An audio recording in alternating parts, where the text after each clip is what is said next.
the bell icon on the YouTube app and never miss another update. अपना देश कहे जाने वाले केरल में ईश्वर की एक कृति के साथ जो कुछ हुआ उससे पूरा देश गमज़दा है। एक गर्भवती हथनी की जिस तरह निर्मम हत्या की गई है उससे पूरे देश में आक्रोश है। हर व्यक्ति की यही मांग है कि जो हत्यारे हैं, जो इस घटना के दोषी हैं, उन पर सख्त से सख्त कार्रवाई हो, सख्त से सख्त सजा और जल्द से जल्द सजा मिले।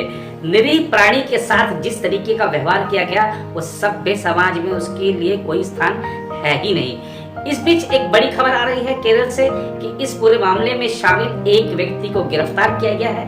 केरल राज्य वन विभाग ने ट्वीट कर यह जानकारी दी है और कहा है कि मामले के और संदिग्धों को पकड़ने के लिए प्रयास किए जा रहे हैं, छापेमारी की जा रही है।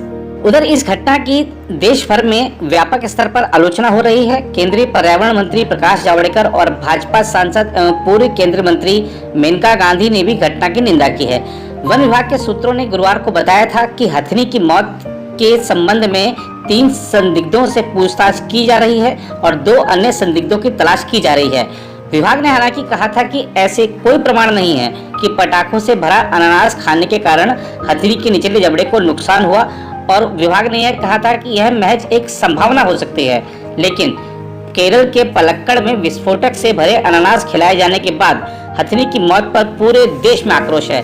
हथनी के साथ अमानवीयता पर लोगों ने न सिर्फ संवेदनाएं जताई हैं बल्कि आरोपियों के खिलाफ जल्द से जल्द कार्रवाई के लिए भी दबाव बनाया है। बहुत से लोगों ने हथनी के साथ ऐसी क्रूर हरकत करने वाले को फांसी की सजा देने की मांग की है। मानव बनाम अन्य प्राणी बन चुके इस मामले में अब एक और नई भयावह बात सामने आई है। हथनी की पोस्टमार्टम रिपोर्ट में जो आया है वह काफी दर्दनाक है। हथनी मुंह में विस्फोट और जबड़े क्षतिग्रस्त होने के कारण काफी तकलीफ में तो थी ही, साथ ही अपनी मौत से पहले उसने 14 दिनों तक कुछ नहीं खाया था। पोस्टमार्टम रिपोर्ट में बताया गया कि इस दौरान वह कुछ भी खा पी नहीं सकती थी। पानी में जाने से पहले भूख प्यास से परेशान होकर उसने गांव के कई चक्कर लगाए थे। एक अधिकारी ने बताया कि घायल होने और बहुत ज्यादा तकलीफ में होने के बाद भी उसने किसी को नुकसान नहीं पहुंचाया, किसी घर को कुचला नहीं। इससे पता चलता है कि वह अच्छाइयों से भरी हुई थी। हथनी की पोस्टमार्टम रिपोर्ट से पता चला कि वह गर्भवती थी। उसकी मौत का प्रमुख कारण भी फेफड़ों में पानी भर जाना बताया गया। पोस्टमार्टम की रिपोर्ट में कहा गया है कि हथनी की मौत पानी में सांस लेने के कारण फेफड़ों में पानी भर जाने से हुई है। इसके अलावा अनानास खाने से हुए विस्फोट में हथनी का जबड़ा टूट गया था और वह कुछ भी चबा पाने में असमर्थ थी। उधर हथनी की मौत पर सियासत भी शुरू हो गई है। केरल के मुख्यमंत्री पिनरई विजयन ने घटना पर दुख जताते हुए कहा कि हथनी की मौत पलक्कड़ के मन्नारकड़ में हुई है, जबकि केंद्रीय मंत्रियों समेत कई नेता दावा कर रहे हैं कि यह मलप्पुरम में हुआ। यह राज्य को बदनाम करने की कोशिश है जिसकी कोविड-19 की रोकथाम के लिए किए गए उपायों पर चारों ओर तारीफ हो रही है। वहीं कांग्रेस ने भी मामले को सांप्रदायिक रंग देने पर बीजेपी को आड़े हाथों लिया है। कांग्रेस ने कहा है कि बीजेपी के नेता जानबूझकर इस मामले में गलत जानकारी फैला रहे हैं। कांग्रेस के संगठन महासचिव केसी वेणुगोपाल ने यह दावा भी किया कि भाजपा के कई नेता, मंत्री और समर्थक केरल के पलक्कड़ जिले में हुई इस घटना को मलप्पुरम जिले की घटना के तौर पर प्रचारित प्रसारित कर रहे हैं। उन्होंने बयान में कहा, भाजपा को केरल में एक गर्भवती हथनी को मारे जाने की दुर्भाग्यपूर्ण घटना को सांप्रदायिक रंग देने के लिए बिना शर्त माफी मांगनी चाहिए। और तलब है कि बीजेपी नेता मेनका गांधी ने कहा था कि राहुल गांधी इसी इलाके से सांसद हैं, तो उन्होंने कोई कार्रवाई क्यों नहीं की। उन्होंने गंभीर आरोप लगाते हुए कहा था कि केरल सरकार मलप्पुरम में कोई भी कार्रवाई करने से डरती है। आपको बता दें कि केंद्र सरकार ने भी इस घटना को गंभीरता से लिया था। केंद्रीय मंत्री प्रकाश जावड़ेकर ने कहा था कि ये भारतीय संस्कृति नहीं है कि जानवरों को यूं पटाखा खिला दिया जाए और उनकी हत्या की जाए। उन्होंने जोर देकर कहा था कि दोषियों को बख्शा नहीं जाएगा।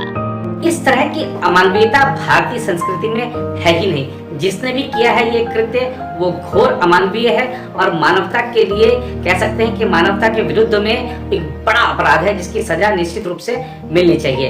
वहीं अगर हम बात करें केरला की पहचान की तो आप देखिए कि धर्म संस्कृति के मामले में भी केरला है। भले ही वहाँ की जो सरकार है वो अपने आप को जो सरकार चला रहे हैं लोग वो अपने आप को नास्तिक मानते हो, लेकिन धर्म संस्कृति के मामले में केरल की जो कह सकते हैं मंदिरों की आप बात कर लीजिए, पूरे देश से लोग वहाँ पर जाते हैं। इतनी समृद्ध सांस्कृतिक परंपराएं हैं केरल की, और हाथी उसमें एक बड़ी भूमिका है। आप देखिए कि केरल में जितने भी धार्मिक महोत्सव होते हैं उसमें हाथी की कितनी महत्वपूर्ण भूमिका होती है।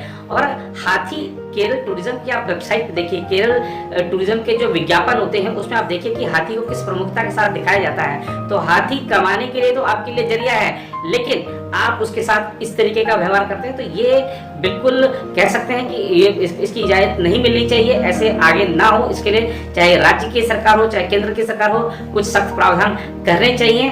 निरीह प्राणी के भी अपने अधिकार है, उसको भी आपकी तरह जीने का अधिकार है, विचरने का अधिकार है, उस अधिकार को बाधित नहीं करना चाहिए।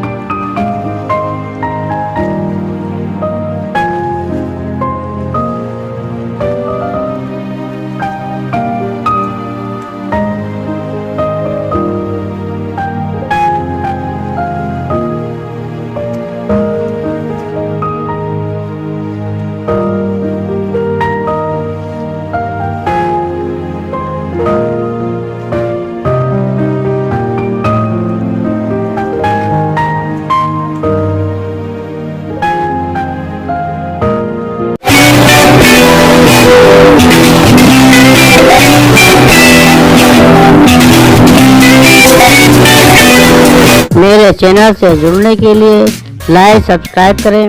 नए खबरों को पाने के लिए बेल आइकन दबाना ना भूलें। किसी भी कवरेज विज्ञापन के लिए मेरे दिए गए नंबर पर संपर्क करें या व्हाट्सएप ईमेल करें।